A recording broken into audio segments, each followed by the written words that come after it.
En este video vamos a hablar de un concepto muy importante para la literatura llamado mímesis. Para introducir este concepto, pensemos en la palabra mimo. La palabra mimo viene del griego mimos, que significa imitador, y mimeistai, que significa imitar. Esto se debe a que un mimo es un actor que, sin hablar y utilizando solamente sus movimientos corporales, intenta imitar ciertas situaciones y objetos. En español, tenemos varias palabras que, al igual que mimo, vienen del griego mimeistai: mímica, imitar, imitador, pantomima y, finalmente, la palabra mímesis. Todas estas palabras hacen referencia a imitar o copiar algo de la realidad. Ahora, ¿qué quiere decir la palabra mímesis cuando hablamos del arte? Mímesis es un concepto estético que el filósofo griego Aristóteles definió en su libro Poética. Aristóteles define la mímesis como la imitación de la naturaleza como fin esencial del arte. ¿Pero qué quiere decir esto? Esto quiere decir que para Aristóteles el objetivo del arte es imitar la realidad. Para Aristóteles, toda arte es imitación. Así, por ejemplo, distingue entre historia y poética. La historia, entonces, pretende contar lo que verdaderamente pasó.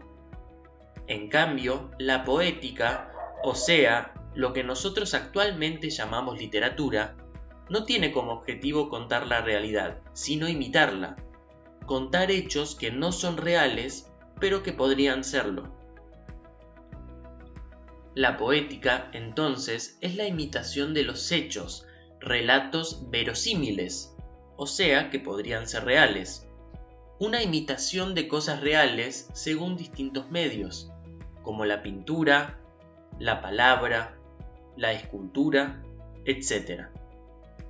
Siguiendo este razonamiento, la literatura realista intenta generar una mímesis de la realidad, o sea, imitar la realidad lo más fielmente posible. Pero, ¿de qué manera puede la literatura imitar la realidad? Para lograrlo, la literatura realista se vale de diferentes recursos. Estos son algunos de ellos. Las obras muestran una conexión entre los personajes y el medio social en el que se desenvuelven. En muchos textos literarios pertenecientes a las cosmovisiones míticas, épicas, fantásticas o de ciencia ficción, el protagonista puede lograr lo que sea que se proponga gracias a su esfuerzo. Sin embargo, la literatura realista suele insistir en que, en la vida real, las personas no podemos hacer absolutamente todo lo que nos propongamos, sino que estamos limitados por nuestro medio. Dependiendo de dónde vivamos, cuánto dinero tengamos, qué idioma hablemos, qué nivel educativo tengamos, etc., nuestras posibilidades van a cambiar de persona a persona. La literatura realista intenta imitar este aspecto de la realidad, haciendo que las acciones de los personajes estén limitadas por el medio en el que se encuentran. Se presenta una descripción exhaustiva de distintos ambientes y estratos sociales. La literatura debe ser un espejo de la realidad de su época. Así, mostrar lo cotidiano para reflejar los problemas políticos y sociales se convierte en una preocupación central. La literatura realista intenta comprometerse con las problemáticas sociales con el objetivo de criticarlas, problematizarlas, generar conciencia sobre ellas, etc. Así, muchas veces la literatura realista toca temas como la pobreza, la desigualdad social, los problemas sociales, etc. El cuento La compuerta número 12, por ejemplo, pertenece a la cosmovisión realista porque los personajes están determinados por la situación en la que viven. Al ser pobres, no tienen otra opción que enviar a sus hijos a trabajar a la mina. Además, el cuento presenta una crítica social al intentar concientizar acerca del trabajo infantil. Los personajes se presentan desarrollados en su dimensión psicológica, biológica y social.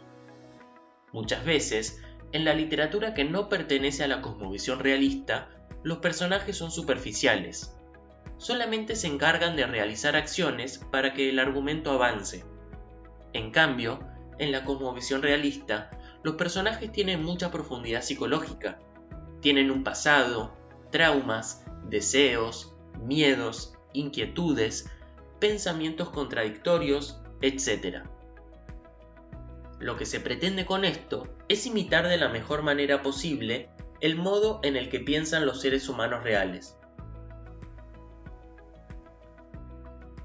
Finalmente, el lenguaje utilizado por los personajes abarca distintos registros y niveles de lengua que reflejan el habla de los diferentes grupos sociales en su devenir histórico.